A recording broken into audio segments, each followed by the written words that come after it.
একদিন মথুরবাবু আর ঠাকুর বেড়াচ্ছেন দক্ষিণেশ্বরের বাগানে।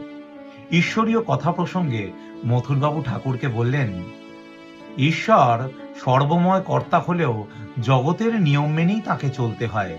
তিনি যা ইচ্ছে তাই করতে পারেন না। ঠাকুর বললেন, তা কেন হবে গো সেজবাবু? তিনি ইচ্ছাময়, তিনি চাইলে সব পারেন। তখন মথুরবাবু একটি জবা ফুলের গাছ দেখিয়ে বললেন, তিনি কি এই লাল জবা ফুলের গাছে সাদা ফুল ফোটাতে পারেন? ঠাকুর বললেন, তা পারেন বই কি, তার ইচ্ছা হলে সব পারেন। মথুরবাবু কথাটি শুনলেন বটে, কিন্তু বিশ্বাস করতে পারলেন না। এর কিছুদিন পরের কথা, মথুরবাবু আবার এসেছেন দক্ষিণেশ্বরে। ঠাকুর তাকে টানতে টানতে নিয়ে গেলেন সেই বাগানে এবং দেখালেন একই জবা ফুলের গাছে একটাই ডালে ফুটে আছে লাল জবা এবং সাদা জবা। ঠাকুর বললেন, কি সেজবাবু, বলেছিলাম না?